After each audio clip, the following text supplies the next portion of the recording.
दोस्तों welcome to channel. और आज हमारा ये थर्ड टॉपिक है, ये थर्ड वीडियो है इस पे, जहाँ पे हम सीखेंगे गवर्नर, गवर्नर जनरल और वाइसरॉय। ये घटना चक्र से है। तो चलिए स्टार्ट करते हैं। अब इंडिया में कौन कौन से गवर्नर जनरल आए थे, उन्होंने क्या क्या किया, इसके बारे में हमें पूरे हम लोग पढ़ने वाले हैं। तो चलिए स्टार्ट करते हैं। सबसे पहला कौन, किसने कुछ किया था? तो सबसे पहले वैरन हेस्टिंग, 1772 की बात है। उस टाइम पे वैरन हेस्टिंग ने डुअल गवर्नमेंट लाया था।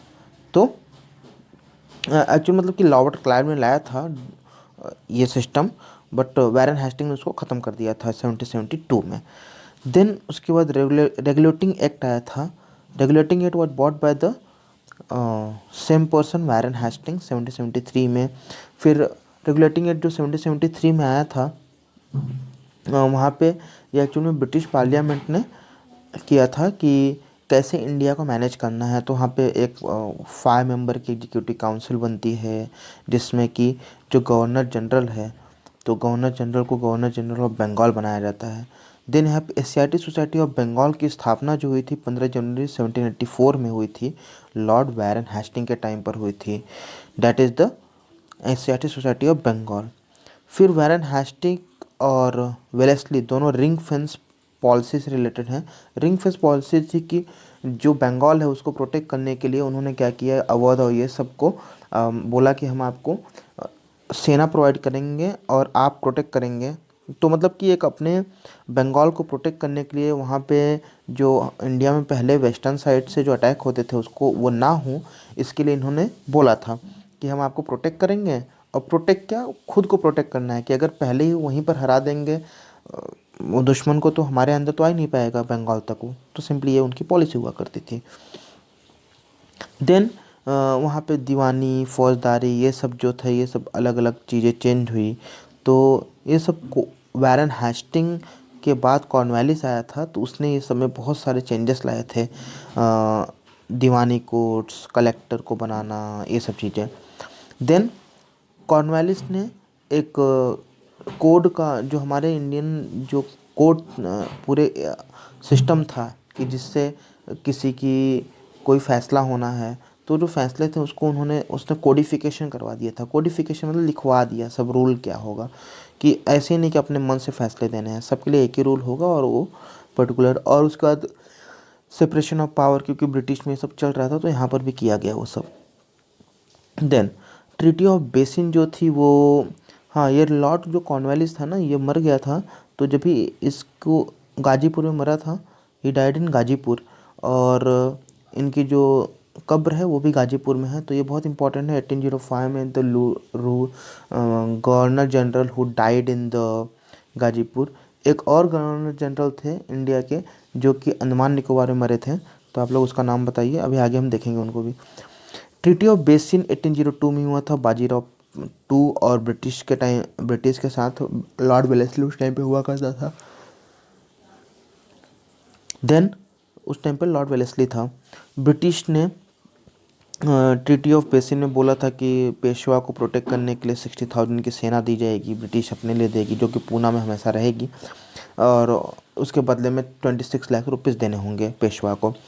लॉर्ड वेलेस्ली 1798 से 1805 तक था, जिसने सब्सिडरी अलायंस का सिस्टम निकाला था। सब्सिडरी अलायंस एक्चुअल में उसका इन्वेंटर नहीं था, उसका इन्वेंटर तो डुप्लेक्स था, जो कि फ्रेंच का, पहले फ्रांस का था, जो कि इंडिया में फ्रांस का गवर्नर जनरल था। तो उसी ने ये सिस्टम निकाला था कि कैसे इंडियंस की पैसे से लड़ाई लड़ी जाए। तो इसको बाद में वेलेस्ली ने यूज किया और उसने पूरा सिस्टम लाया। तो उसके बाद जो ऐसे इंडियन रूलर्स हैं जो सब्सिडी अलायंस को अगर एक्सेप्ट करते हैं, तो क्या होगा, उनको पैसा देना होगा और ब्रिटिश की फोर्स उनके एम्पायर में रहेगी, उनको प्रोटेक्ट करेगी।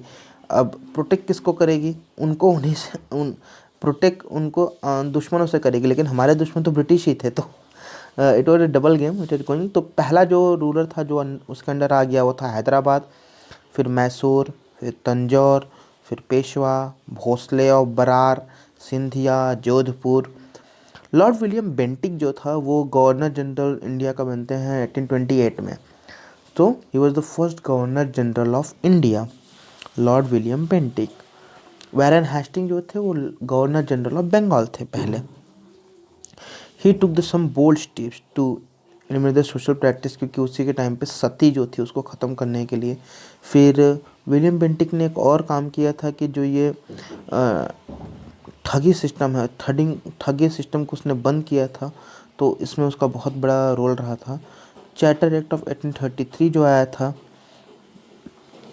उससे गवर्नर जनरल ऑफ बंगाल जो था गवर्नर जनरल ऑफ इंडिया बन गया। जो विलियम बेंटिक थे वो पहले गवर्नर जनरल थे जो गवर्नर जनरल ऑफ इंडिया थे।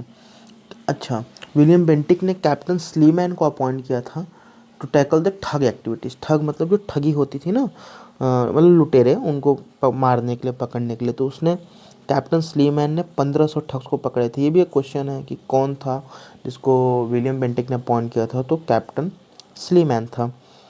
And by 1837 the organise nature of thuggee ended. तो ऑर्गेनाइज नेचर की जो ठगी थी वो ख़त्म हो जाती है। 1789 में exports of slaves by Bengal व स्टॉप। तो 1789 से जो स्लेव का एक्सपोर्ट होता था वो स्टॉप हो गया। देन इससे पहले भी रूल बन गए थे 1811 1823, बट इसके बाद में भी रूल्स बने हैं। चार्टर एक्ट जो था उसका भी, चार्टर एक्ट 1833 का भी मेन मकसद था कि स्लेवरी को एंड की जाए। By 1843 slavery was declared illegal in most parts of India. In 1860 Indian penal code declare slavery as a crime. तो 1860 का जो पिनल कोड है उसमें इसको क्राइम ऐसा रखा गया है। Indo Nepal war, Anglo Nepal war 1814 से 1816 में होता है। गवर्नर जनरल उस टाइम पे लॉर्ड हेस्टिंग थे। सो वो जो वॉर है 1870 में जब एंड होता है तो सुगौली के नाम की ट्रीटी होती है। 1854 में John James Outram made British resident of Oudh replacing Sleeman. He said administration of. अब जेम्स आउटरैम 1854 में बनता है तो वो बोलता है कि अवध का जो पूरा सिस्टम है वो बहुत ही ख़राब हो गया है, लोगों को परेशान किया जा रहा है, वहाँ की जनता को वहाँ का राजा कर रहा है, और इसीलिए वहाँ उस पूरे स्टेट को अनेक्स करेगी British government. Lord Dalhousie blame Nawaz Nawab of Awadh Wajid Ali Shah of mall administration. तो वो जिस टाइम पे जो गवर्नर जनरल थे लॉर्ड डलहौजी, उन्होंने वाजिद अली शाह को निकाल दिया। The states that were annexed through the policy of the doctrine of lapse। Doctrine of lapse थी कि जो भी रूलर है जिसकी कोई संतान नहीं है, अगर वो कुछ जिसकी कोई संतान नहीं है, उनका पूरा जो स्टेट है वो ब्रिटिश ले लेगी। सिंपल सा रूल था। तो इसीलिए जयपुर, सतारा, संभलपुर, भागपत। सबसे पहले ये भी क्वेश्चन आता है कि सबसे पहले किसको लिया था? सतारा, जयपुर, संभलपुर, उदयपुर, झांसी, नागपुर, ये सब स्टेट्स को लिया था। Lord Dalhousie made first attempt for the construction of rail infrastructure in India. Lord Dalhousie ने पहला अटेम्प्ट किया था रेल इंफ्रास्ट्रक्चर के लिए, क्योंकि 1854 में ही रेलवे भी स्टार्ट हुई थी। First railway line between Bombay and Thane in 1853। So that was the 1853। उस रेलवे को बनाने का ग्रेट इंडियन पेनिनसुला नाम की कंपनी थी जिसने ये सबको डेवलप किया था। देन 1980 में लॉर्ड कर्जन के टाइम पे सबसे ज़्यादा रेलवे का एक्सपेंशन होता है। During Dalhousie a separate public work department was established and a significant amount was spent on public works. With the efforts of Ishwar Chandra Vidyasagar, अच्छा, ईश्वरचंद्र विद्यासागर के एफर्ट से लॉर्ड कैनिंग ने 1856 में एक एक्ट पास करवाया जिसको कहा जाता है window remarriage act. Window remarriage act. ढूंढो केशव कर्वे, विष्णु शास्त्री, ये भी विडो रीमैरिज के प्रोपगेटर थे। ढूंढो केशव कर्वे महाराष्ट्र से बिलोंग करते थे वो। उन्होंने पूना में एक आश्रम खोला था। फिर उसके बाद सेपॉय म्यूटिनी हो जाती है, 1857 की क्रांति। उसके बाद क्वींस प्रोक्लेमेशन आता है 1858 में, और ये अनाउंस किया जाता है कि लॉर्ड कैनिंग जो हैं, लॉर्ड कैनिंग वो अभी गवर्नर जनरल ऑफ इंडिया से he will become the viceroy of India. Viceroy मतलब कि राजा का प्रतिनिधि। तो 1 नवंबर 1858 को लॉर्ड कैनिंग ने कोर्ट इलाहाबाद में बैठाया था वहाँ पे एक मीटिंग थी और उसके बाद कंपनी का रूल ख़त्म हो जाता है, पूरा इंडिया जो है ब्रिटिश क्राउन के अंडर आ जाता है। लॉर्ड कैनिंग पहले वॉइसरॉय बने थे। तो लॉर्ड वारेन हेस्टिंग पहले गवर्नर जनरल ऑफ बंगाल थे, William Bentinck governor general of India थे और फर्स्ट वॉइसरॉय लॉर्ड कैनिंग थे। Queen Victoria was made the Sovereign of India at the Grand Delhi Darbar organized in 1877। तो queen Victoria को केसर हिंद भी कहा गया। Under the governor general Auckland first Anglo Afghan war took place. तो 1839-42 की में Lord Auckland के अंदर एक वॉर होता है जिसको एंग्लो अफगान वॉर कहा गया, अफगानों से वॉर हुआ। Second Anglo Afghan war Lord Lytton के अंदर हुआ था 1878-1880। तो दो वॉर अफगान से हुए 1839-42 और 1878-1880। Bye act of 1843 slavery was ended. ये भी क्वेश्चन आ सकता है। Bye the Lord Ellenborough. तो एलनबरो के टाइम पर स्लेवरी को एंड कर दिया 1843 में। उसके बाद policy of masterly inactivity follow किया था लॉर्ड एलनबरो ने और कंटिन्यू चलती है Lord Northbrook. This is called the period of masterly inactivity, मतलब कि हम कुछ करेंगे नहीं, हम सिर्फ वॉच करेंगे क्या हो रहा है and will act according to that. This policy is often recognized with John Lawrence because during his time at the office, he got a full chance to follow the policy of this took a time only. Mastery inactivity were taken from an article. अच्छा चलिए, first census कब हुआ था? 1872 में Lord Mayo के time पे। So first census was happen in the Lord Mayo 1872 में। Lord Mayo, उसके बाद Lord Mayo was killed in Andaman. तो हमने इससे पहले देखा कि इससे पहले भी एक पर्सन थे और अभी लॉर्ड मायो जो हैं गाजीपुर में एक डेथ हुई थी और ये लॉर्ड मायो की डेथ हुई है अंडमान निकोबार में। तो बाय प्रिजनर नेम शेर अली अफरीदी। ये भी क्वेश्चन पूछा जाता है एग्जाम में, तो आप याद कर लें कि लॉर्ड मायो को अंडमान निकोबार में मार दिया गया था, शेर अली अफरीदी ने मारा था, वो कि वहाँ पे एक कैदी था। और 1876 में लिटन बिकेम द वॉइसरॉय और वर्नाकुलर प्रेस एक्ट बाद में आया था 1878 में लिटन के टाइम पर ही। तो उसको साइलेंसिंग एक्ट भी कहा जाता है क्योंकि उसमें जो भी हिंदी, मराठी, ये सब जो गुजराती, ये सब जो न्यूज़पेपर हैं उनको बंद कर दिया गया था। उसके बाद sir PC Albert was the law member of the viceroy executive council. उन्होंने एक बिल पेश किया था जिसको बोलते हैं एल्बर्ट बिल। एल्बर्ट बिल का मकसद था कि पहले होता था कि जो कोर्ट्स हैं वहाँ पे कोई भी ब्लैक और ब्राउन जो जज है वो वाइट्स को इशू, वाइट्स का जो मैटर आएगा उसमें वो फैसला नहीं देगा, वाइट का फैसला सिर्फ वाइट करेंगे। तो उन्होंने बोला ये तो गलत है, वाइट्स को, ब्लैक भी, वाइट अगर जज है कोई ब्लैक तो वाइट्स के लिए फैसले दे सकता है। तो इसी को उन्होंने बदलने के लिए लाया था, लेकिन जो ब्रिटिश काउंसिल है उन्होंने इसको अपोज किया कि ऐसा क्यों, कैसे हो सकता है, बिकॉज वी आर वाइट्स, तो हमारे पास ज़्यादा पावर है, भगवान हम पे ज़्यादा मेहरबान है, इसीलिए तो हमको वाइट बनाया है। तो ये पूरा इशू हुआ जिसमें इंडिया में भी ये इशू हुआ था। तो जो डिस्क्रिमिनेशन था जुडिशियल सिस्टम में वो एंड नहीं हुआ। Lord Ripon is believed to be the most pro Indian viceroy of British India. वो प्रो इंडियन वाइसरॉय था इंडिया का। अब ये लोग देखो, प्रो इंडियन अगर कोई है तो वो ये नहीं कि वो बहुत ही अच्छा है, वो इसलिए है क्योंकि उसकी जो ज़रूरतें हैं, जो उस टाइम का जो वो समय चल रहा है, कहीं ना कहीं वो इसके लिए वो प्रो इंडियन उनकी पॉलिसीज़ रही हैं। तो सिंपली उनका जो इफ़ेक्ट है वो कोई उनका अपना मत नहीं है, वो पूरा ब्रिटिश सिस्टम जो है उसका मत है। फिर उसके बाद फर्स्ट फैक्ट्री एक्ट बना था 1988 में, जिसमें कि 7 साल से कम बच्चों को काम नहीं कराया जाएगा और 7 to 12 ईयर्स को 9 आवर्स काम करेंगे और 4 छुट्टियां मिलेंगी। सेकेंड फैक्ट्री एक्ट 1891 में आया था जिसमें कि हर वीक में एक छुट्टी मिलेगी। लॉर्ड रिपन को known as the father of local government. Lord Mayo के टाइम पर हमें पता है कि फर्स्ट सर्वे हुआ था।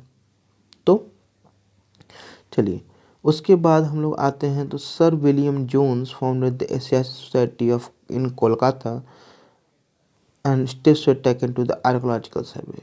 Alexander Cunningham was the first archaeological surveyor in 1861. Then coming to the next, Cunningham को आर्कियोलॉजिकल सर्वे का डायरेक्टर बना दिया गया था.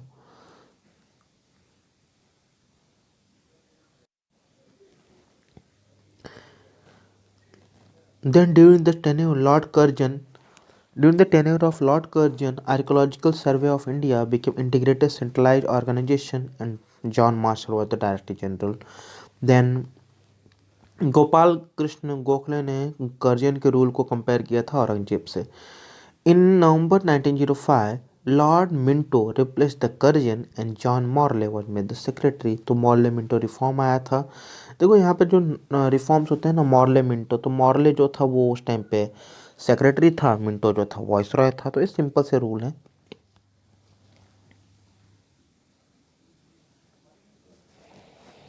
देन नेक्स्ट था, okay, coming to the question, ये खत्म हो गया सब. Robert Clive was the first Governor General of Bengal. विलियम बेंटिक was the first Governor General of India. 1 और 2. तो यहाँ पर देखिए रॉबर्ट क्लाइव पहला गवर्नर जनरल ऑफ बंगाल था, ये गलत है option. William Bentinck first governor general of India थे, ये ऑप्शन राइट है. क्योंकि वो वैरन हेस्टिंग था जो first governor general of Bengal था. तो अब देखेंगे यहाँ पर लिखा है Warren Hastings first governor general of Bengal, और सिंपल है. First governor general of India Warren Hastings, बहुत ही आसान है. गवर्नर जनरल वो विलियम बेंटिक है, तो उसका नाम नहीं दिया गया, इसके लिए कट कर दिया. अब देखते हैं यहाँ पे फर्स्ट सेकंड थर्ड. तो ये क्वेश्चन आया था यूपी आर में. हमें बताना है पहला कौन हुआ था. तो treaty of Allahabad, battle of Buxar, Clive's rearrival, Warren Hastings became India governor. तो यहाँ पे अगर कोई पहला काम हुआ होगा तो देखिए, अगर हम लोग अरेंज करें थोड़ी थोड़ी, तो बैटल ऑफ बक्सर पहले होगी, बाद में ट्रीटी होगी. सही बात है. तो 3 के बाद 2 आना चाहिए, जहाँ जहाँ है वो राइट है. चलो, देन क्लाइव का रीअराइवल हुआ होगा, ये भी हो सकता है. तो यहाँ पे बी ऑप्शन है हमारे पास, 312. बैटल ऑफ बक्सर 1764 में, ट्रीटी ऑफ इलाहाबाद अगस्त में हुई थी और क्लाइव आया था मई में. तो 1-2 महीने का डिफरेंस है. बहुत ही आर में बहुत ही पास से पूछते हैं. Who was the first governor general of India. First governor general of India was the Lord Dufferin, Mayo, Lytton, Canning, Lord William Bentinck. None. William Bentinck. Which of the following is true? The foundation of the system of civil administration was formally laid down by Warren Hastings, on which superstructure were raised by Cornwallis. Clive was responsible for reforming the East India Company's civil and military services. That's very wrong. Lord William Bentinck was one of the greatest rulers. He constituted the British Empire in India. Lord Dalhousie aid rich Lemonites to the British Empire on the basis of doctrine lapse. तो यहाँ पर जो सी है Lord William Bentinck एक बहुत ही greater है, वो गलत है. क्योंकि लॉर्ड क्लाइव ने सिविलियन और मिलिट्री रिफॉर्म्स किए थे. बिकॉज उसने जो पहले गिफ्ट सिस्टम था या प्राइवेट ट्रेड था वो सब बंद करवा दिया था. मिलिट्री रिफॉर्म्स भी किया था कि डुअल अलाउंस किसी को नहीं मिलेगा. एंड देन वैरन हेस्टिंग ने सिविल एडमिनिस्ट्रेशन का जो फाउंडेशन रखा था उसको कॉर्नवालिस ने पूरा किया था. देन लॉर्ड डलहौजी ने बहुत सारा अंपायर बढ़ाया था, बट विलियम बेंटिक ने ऐसा नहीं किया था. At the time of the establishment of Asiatic Society in Kolkata, who was the governor general of Bengal. So he was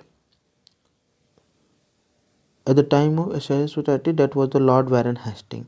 तो Lord Warren Hastings was the governor general of Bengal at the time of establishment of Asiatic Society. तो कौन था वो? Lord Warren Hastings. चलिए फिर next देखते हैं.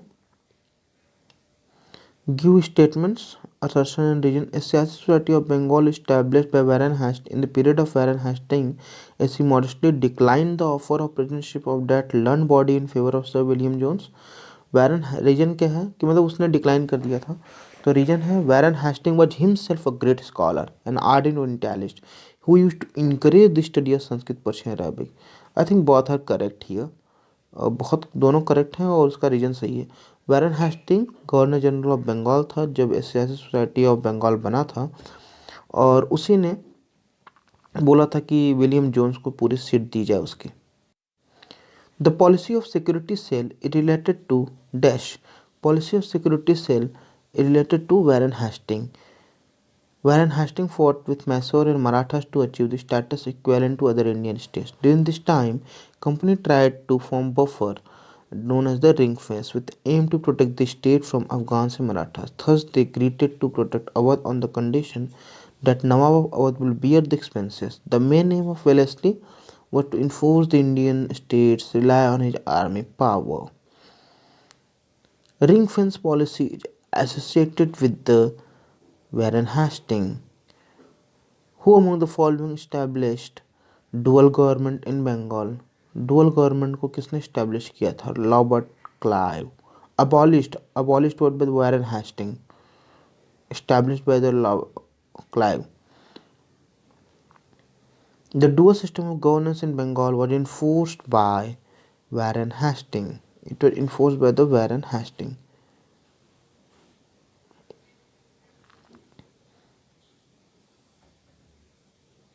Sorry, it was abolished by Warren Hastings, enforced by Robert Clive. Which governor general was prosecuted for impeachment? तो impeachment के लिए किसको? वो एक्चुअल में लॉर्ड वारन हेस्टिंग थे। Lord Warren Hasting prosecuted for impeachment for unjust and arbitrary functions, but British parliament adopted all the charges. Governor Lord Clive को भी बहुत सारी क्वेश्चनिंग हुई थी। Who among the following was prosecuted for impeachment by the British Parliament? That was the Warren Hastings. Who established judicial organization in India? That was the Lord Cornwallis. Cornwallis जो थे उसने ही establish किया था court system India में।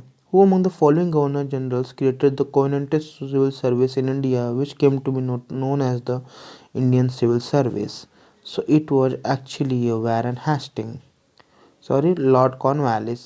Lord Cornwallis introduced the civil services in India, और उसी को बाद में ICS कहा गया था।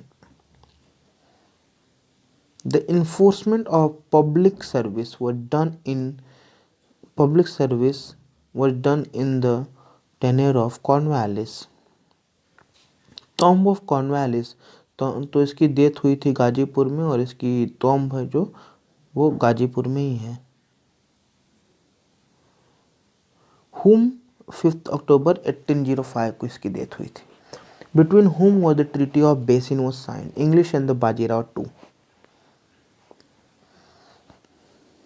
First Maratha Sardar towards a subsidiary alliance, Peshwa Bajirao II.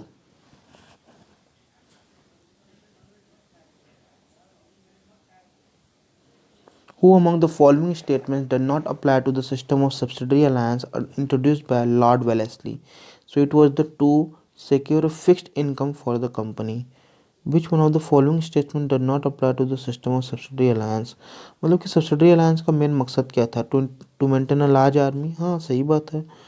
To keep India safe from Napoleonic war, सही बात है। टू सिक्योर फिक्स इनकम, नहीं वो नहीं था, लेकिन कहीं ना कहीं अपने इंडियन ब्रिटिश को एक ग्रेट पावर इस्टेब्लिश करना, ये सब था।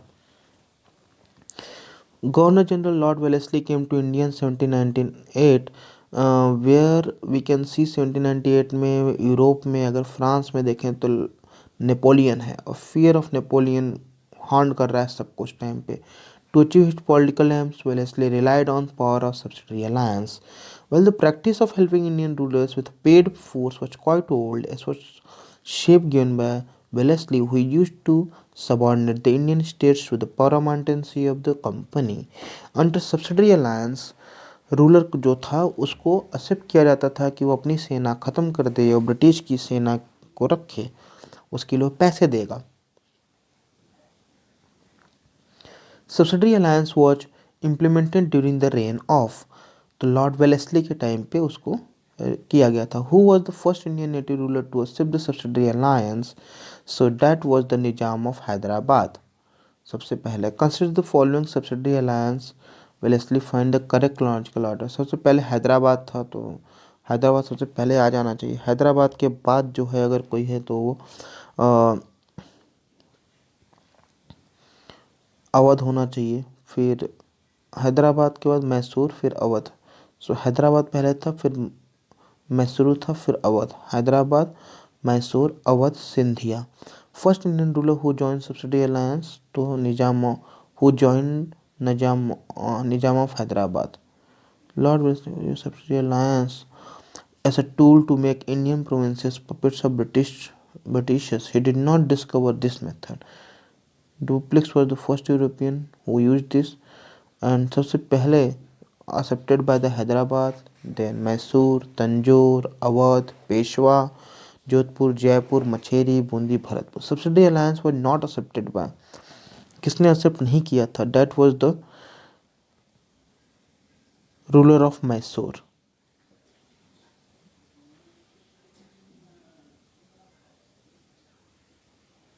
Who introduced subsidy alliance system in the administration to establish British power over Indian states?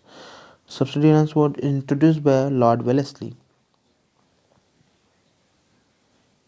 The main aim of East India Company to make a subsidy alliance in Rajput states was receiving military support against enemies, protecting the states from Maratha Pindari invasion, or to receive funds in the form of Khiraj to establish the sovereignty of the British. So main issue था कि अपनी sovereignty को establish किया जाए. Who among the following negotiated subordinate alliances of 1817-18 with the princely states of Rajputana? तो ये इसका answer क्या है? इसका आंसर है चार्ल्स मेटकाफ, जिसने कि जो राजपूत स्टेट्स हैं उनको कैसे अपने अंडर लाया था. सिंपल सा यही है. At a time when empire in Europe were crumbling before the might of the Napoleon, which one of the following governor kept the British flag high flying in India? That was Lord Wellesley. क्योंकि so that time he bought the system of what we call subsidy alliance. The revolt of Vellore occurred during the regime of which governor? Wellesley, Lord Minto, Cornwallis, Sir George Barlow. None of these. So that is the Sir George Barlow. Anglo-Nepal War took place during the period of Lord Hastings 1814-16 में. Treaty of Sugauli से ख़त्म हुआ था. Treaty of Sugauli took place 1815. Which one of the following is not correctly paired? Hector Munro, Battle of Buxar. Lord Hastings, Anglo-Nepal War. Lord Wellesley, Fourth Anglo-Mysore War. Lord Cornwallis, third, तो Lord Cornwallis. Third Anglo Maratha war 1870 में हुआ था Lord Hastings के अंदर में. Third Anglo Maratha war related to the Lord Hasting.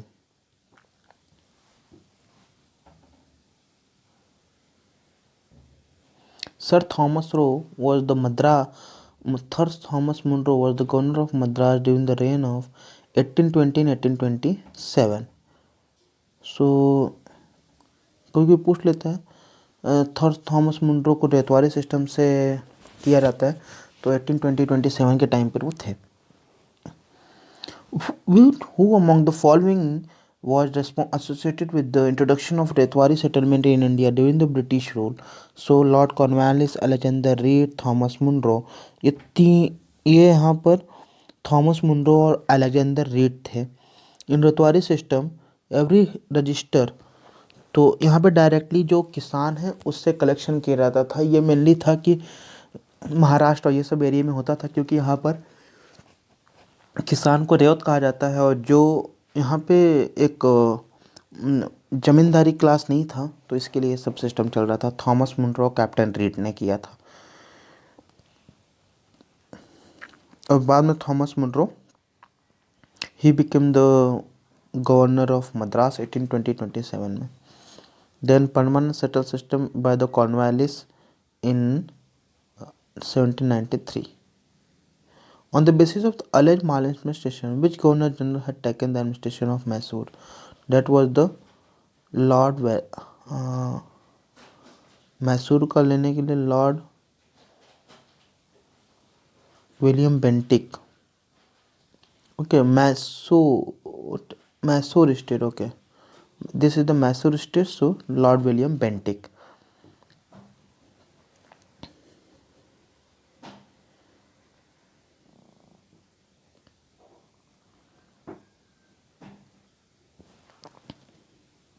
Who among the following Governor Generals of Bengal was associated with the Third Anglo-Mysore War? Third Anglo-Mysore War, if we talk about, it was 1980-84 time का चल रहा है.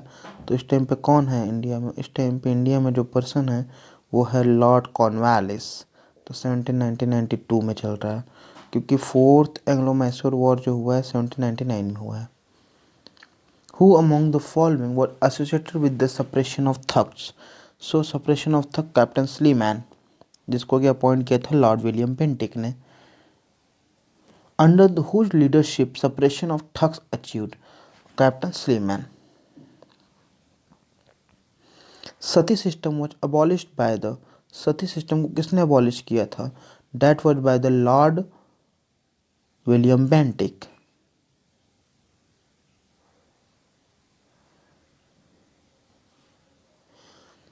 In which year sati system was abolished by William Bentinck? That was the 1829. Hill Assembly Plan was set up for the development of Adivasi by Dash, Lord Mackley, Cleveland, Wilkinson, Lord William Bentinck. That was the Cleveland. Hill Assembly Plan किसके लिए related था? Lord क्लेवेलैंड ने लाया था पहरियास के administration के लिए.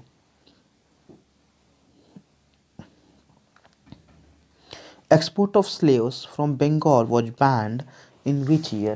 So that was banned already in the 1789. Export of, but slavery act को बैन करने का, to ban the slavery act was came in the 1843 and 1860 में उसको एक क्रिमिनल ऑफेंस बना दिया गया. Awadh was annexed by to British Empire by on the issue of maladministration. देखिए यूपी में 3 बार इसको पूछा गया है. Then consider the states under the doctrine of lapse and arrange them in chronological order. अगर हम देखें तो सबसे पहले कौन कौन से स्टेट हैं? लॉर्ड डलहौजी ने सतारा, जैतपुर, संभलपुर, उदयपुर, झांसी. सतारा, सबसे पहले सतारा, जैतपुर, संभलपुर. तो सतारा है, उसके बाद बागपत है, Udaipur, Jhansi. Awadh was amalgamated into the British Dominion in 1856. James Andrew Ramsay was the real name of which Governor General in India? James Andrew Ramsay was Lord Dalhousie. Lord Dalhousie का नाम था जे अर्ल ऑफ डलहौजी और Andrew brown Ramsay. Which of the handwritten passages correctly matched? तो it was the merger of Awadh 1856. Then if we talk about this one, Sambhalpur 1848, Satara, okay it's annexation का year क्या है? सो सतारा, संभलपुर, जैतपुर. सबसे पहले सतारा ही हुआ तो 1848 में हम लोग जाएंगे. देन सतारा, देन संभलपुर. सो इसका सतारा 1849 में. ओके, सबसे पहले संभलपुर, फिर सतारा, फिर अवध, फिर झांसी. सतारा 1848, सतारा का, ओके सतारा 1848, तो बी का 1 हो गया. संभलपुर 1849, देन ए का 2 हो गया, 2 1. सतारा, संभलपुर, अवध, झांसी 1854 में. Then so we got the option that is actually a B option.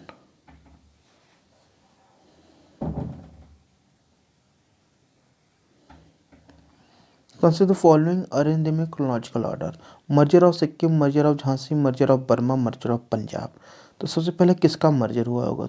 कुछ झांसी 1853 में है, पंजाब 1849 में है, बर्मा तो 1885 में है, और सिक्किम तो दार्जिलिंग का पार्ट 1835 में बना था। Who among the following implemented the doctrine of lapse? By Lord Dalhousie. Ruler of which of the following states were removed from the power by the pretext of misgovernance? Awadh. Princely states of India, British rule in India, Jhansi, Satara, Sambalpur. Correct chronological order क्या है? Satara, Sambalpur, Jhansi.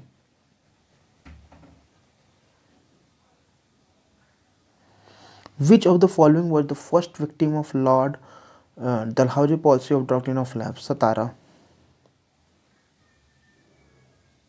Conquest of Sindh by the British government completed during the reign of Lord Ellenborough.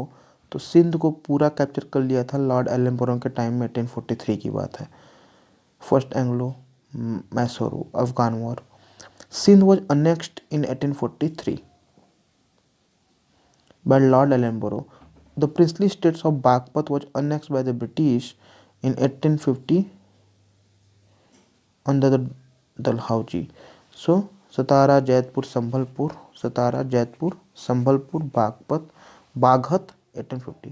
Which of the princely states were not annexed by the British? So that was the Gwalior, which are not annexed by the British.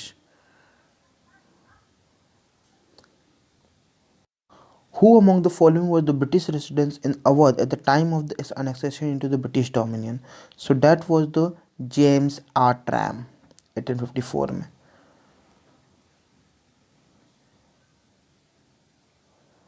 और Henry Lawrence जो थे British resident थे लखनऊ में, जिसको किल कर दिया था dictionaries ने उसके पॉइंट म्यूटिनी में। फर्स्ट रेलवे इन इंडिया वो laid down during the period of Lord Dalhousie 1853। First railway was Bombay and Thane. First railway 1853। Which company started the first railway service in India? Great Indian peninsula company.